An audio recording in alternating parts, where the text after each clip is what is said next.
acompanha o nosso trabalho há um tempo sabe que é recorrente as nossas cartas psicografadas onde envolve o carnaval. E hoje viemos trazer um relato completo do que acontece do outro lado. A gente sempre trouxe cartas psicografadas de espíritos que acabaram desencarnando durante a época de carnaval. E dessa vez temos um relato surpreendente sobre o que realmente acontece nessas festas. O carnaval pode ser um espetáculo para alguns, momento de diversão, beber, farrear, se divertir com os amigos, reunir a família. Mas por trás das cortinas acontecem coisas surpreendentes. Meus irmãos, você que nos acompanha pela primeira vez aqui no nosso canal nós temos o projeto de cartas psicografadas para todos.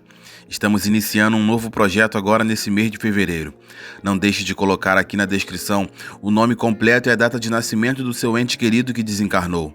Estaremos colocando o nome no nosso livro de orações, onde diariamente, junto com o médium, estamos trabalhando para tentar comunicação.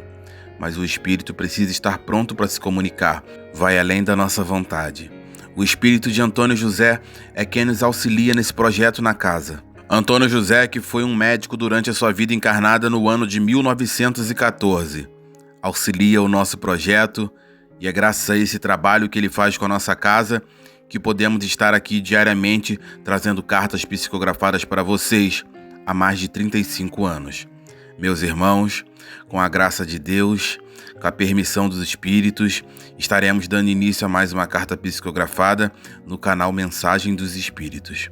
Amparada pelo espírito de Antônio José, junto de meu pai, Adamastor Silveira Lopes, darei início ao meu relato. Me chamo Janaína Silveira Lopes. Desencarnei no ano de 2014. Era um dia lindo, mais um dia de carnaval na minha cidade.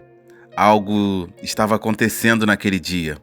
Era um momento de felicidade, um momento onde todos se reuniam para poder se divertir. Já havia acontecido vários outros anos. Aquilo era algo que me deixava feliz. Gostava muito do carnaval. A felicidade estampada nos olhos das pessoas. Você conseguia ver que muitas pessoas esperavam ansiosamente por esse dia. O carnaval, que era um espetáculo que todos amavam, todos curtiam e queriam estar ali. Eu também. Minha família sempre se opôs a isso. Meu pai nunca gostou muito do carnaval. Por esse motivo, eu nunca ia. Papai nunca deixou. Minha mãe sempre fazia o que papai queria. Então, não adiantava nem pedir a ela porque eu não iria. Papai não gostava. E tudo bem. Assistia da TV, às vezes ficava na minha janela porque na minha rua passava um bloco. Eu sempre olhava pela janela, pensava, queria tanto estar ali. No ano de 2013, meu pai acabou desencarnando. E por esse motivo, tudo mudaria para mim no ano seguinte. E foi no ano de 2014 que me preparei para ir para o carnaval. Minha mãe já não teria tanto controle sobre mim. Meu pai já havia desencarnado e era ele que dava as ordens. Eu temia muito meu pai, mas ele sempre foi um bom homem, respeitador, que cuidou de mim e me protegeu durante a sua vida encarnada. Papai, se o senhor ainda tivesse vivido mais alguns anos, provavelmente eu ainda estaria também vivendo no plano carnal. Foi isso que eu disse ao meu pai ao reencontrá-lo. Era sexta-feira, primeiro dia de carnaval. Falei para minha mãe que iria sair com os amigos. Queria me divertir um pouco. Ia esfriar a minha cabeça. Ainda estava muito recente a perda de meu pai. Minha mãe sabia que eu fiquei muito triste e senti muito a sua perda. Então, ela disse, vai minha filha, se cuida, tá bom? Disse para ela que iria me cuidar. Minha mãe, sempre com aquele olhar preocupado.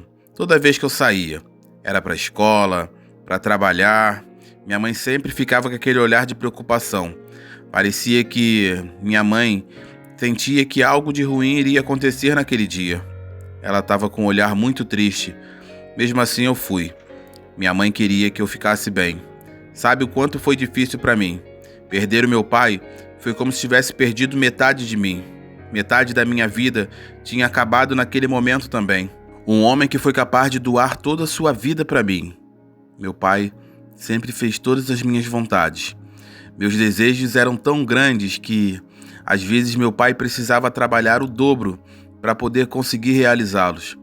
Meu pai sempre se esforçou para me dar tudo que podia e sempre disse para mim: minha filha, eu vou fazer por você o que os meus pais não puderam fazer por mim. Isso não significa que seus avós não foram boas pessoas. Significa que eles não tiveram as mesmas oportunidades que eu tenho hoje. Entendi. Não cheguei a conhecer meus avós.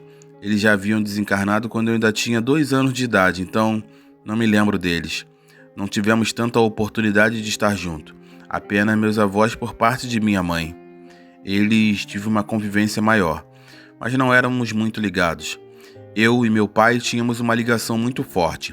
Minha mãe sempre foi alguém que queria cuidar demais, queria proteger. O meu pai já era aquele que queria me dar tudo, fazer minhas vontades. Eu era filha única e perder o meu pai foi muito difícil para mim.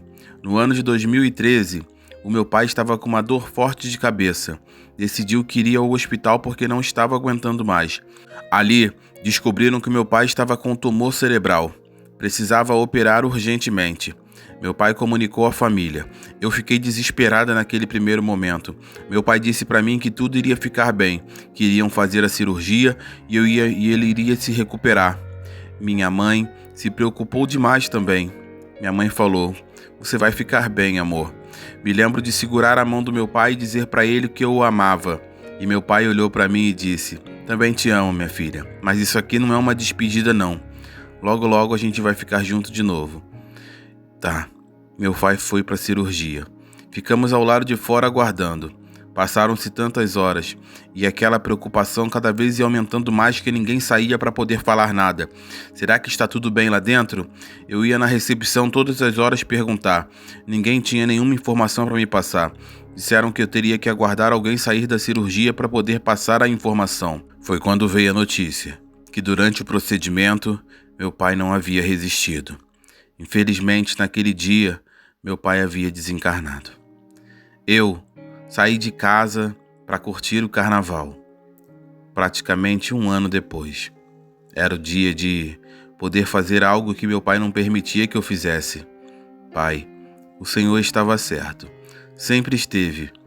Eu saí naquele dia, me diverti um pouco, bebi, estava muito bêbada. Saí com um menino. Esse menino me levou para a casa dele. Lá, não me lembro de muita coisa que tinha acontecido.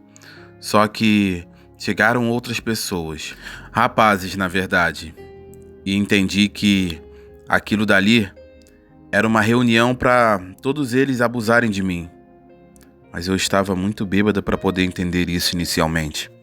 Não sabia exatamente o que realmente estava acontecendo. Sei que logo começou. Um abusava de mim, o outro já estava se preparando para fazer também, e saía, vinha o outro, e saía, vinha o outro.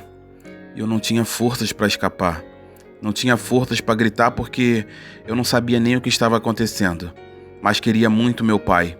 Tenho certeza que se ele estivesse ali, ele faria de tudo para me tirar, faria de tudo para me proteger. Ele tentou me proteger. Minha mãe estava em casa e eu ali.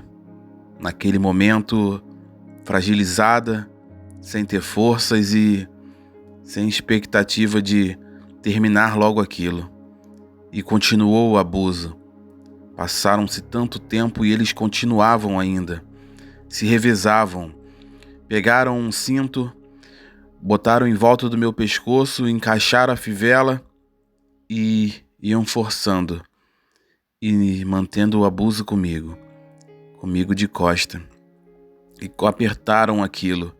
Eu tentava parar, coloquei uma das minhas mãos entre o cinto para tentar diminuir aquela força que estavam fazendo, e continuaram, não pararam em momento algum. A minha vida acabou naquele dia, porque eu não entendi o que o meu pai estava tentando fazer, tentando me proteger, tentando me dar mais uma chance na vida.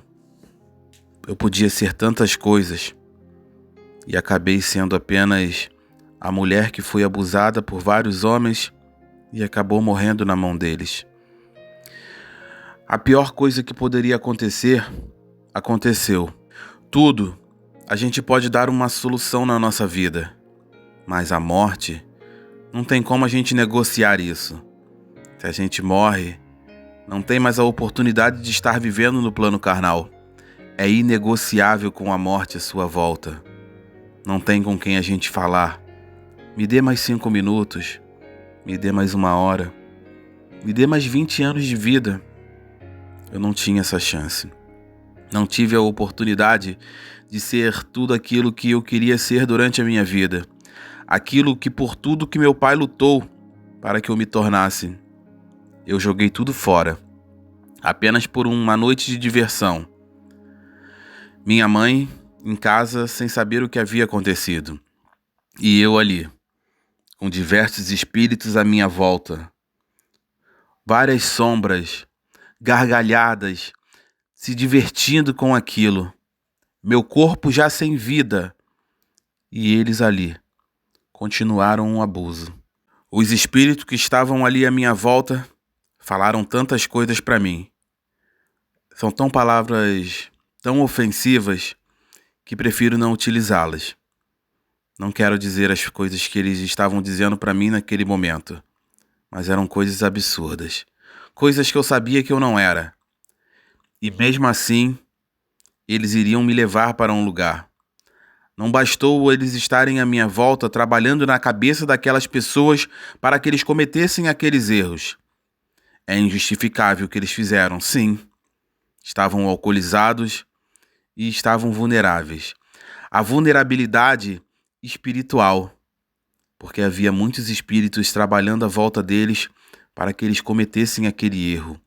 E não só esse, como fossem cometer mais outros e outros. Esses espíritos, durante a época de carnaval, vão às ruas. Alguns chamam eles de eguns, outros chamam apenas de espírito mesmo. Depende de como você quer chamá-lo. Qual seria a sua religião para definir melhor quem são eles? Mas todos são a mesma coisa no final. São os mesmos espíritos que saem para poder fazer o mal, fazer com que você queira fazer. Sabe aquela voz no seu ouvido? São eles. Aquela vontade que dá em você que você não entende o porquê? Sabe, quando você é uma pessoa casada e sente vontade de se envolver sexualmente com outras pessoas e depois, quando termina, você se arrepende e diz que não sabe por que você fez aquilo? São eles. Estão sempre trabalhando à sua volta.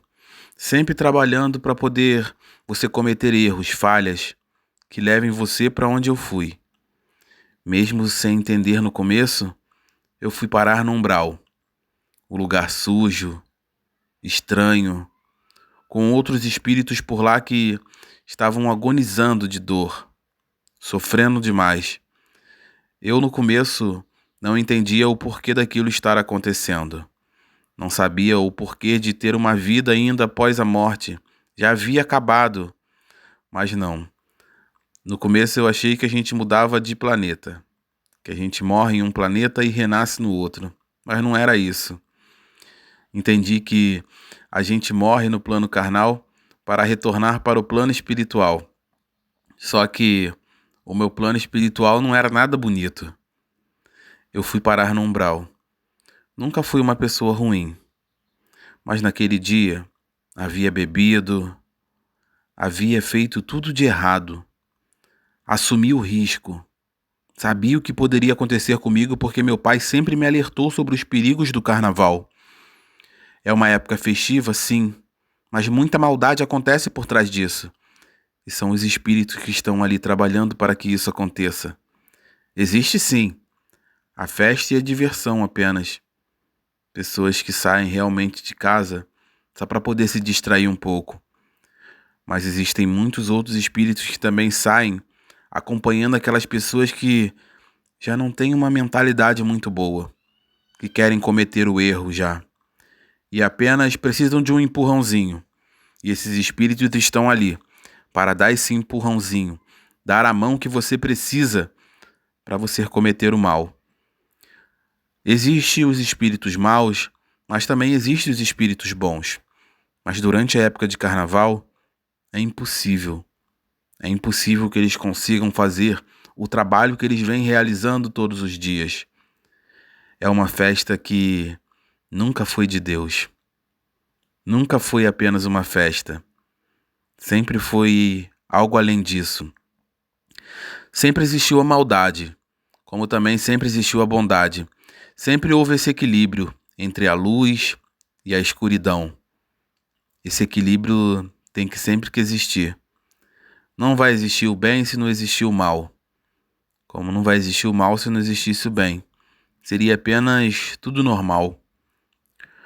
Mas precisamos sempre manter o equilíbrio para o lado certo. Devemos pesar mais pelo lado da luz.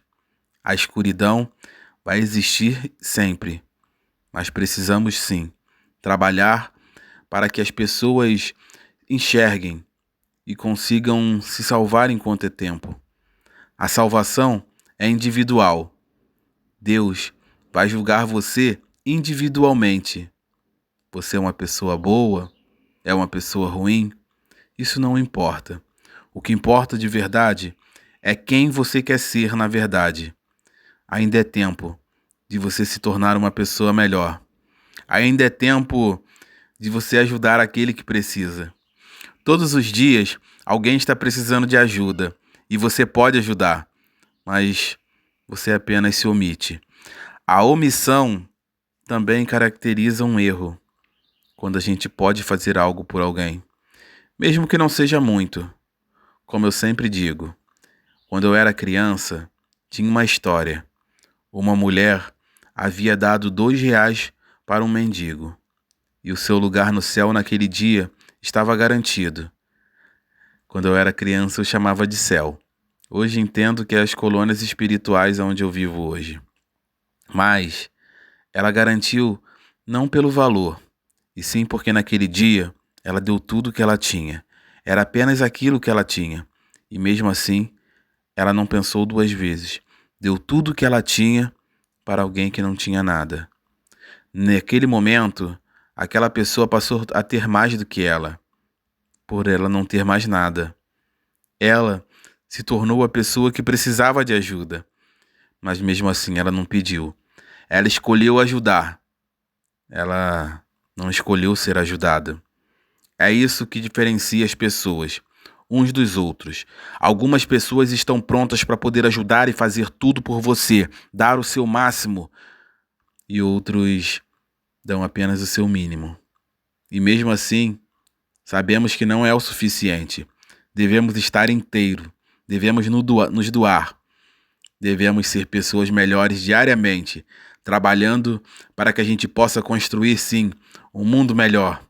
Um mundo onde as pessoas entendem o que é certo, o que é errado. Eu hoje estou aqui desse lado. Não estou triste, mas queria ter aproveitado mais. Estou junto de meu pai, fui resgatada. Não demorei muito tempo no umbral. Fiquei pouco tempo por lá, mas fiquei tempo suficiente para entender que ninguém merece ir para aquele lugar se ainda é tempo de você se salvar. Porque o umbral é um lugar terrível. Hoje quero me despedir de vocês, me despedir do plano carnal e agradecer ao médium, ao espírito de Antônio José, que me auxiliou durante toda a minha fala. Talvez eu não tenha conseguido contar toda a história, mas eu pude contar tudo aquilo que precisa. Nem sempre a gente precisa ouvir tudo. Às vezes, você só precisa ouvir o que você realmente precisa entender. E foi isso que foi passado aqui no dia de hoje.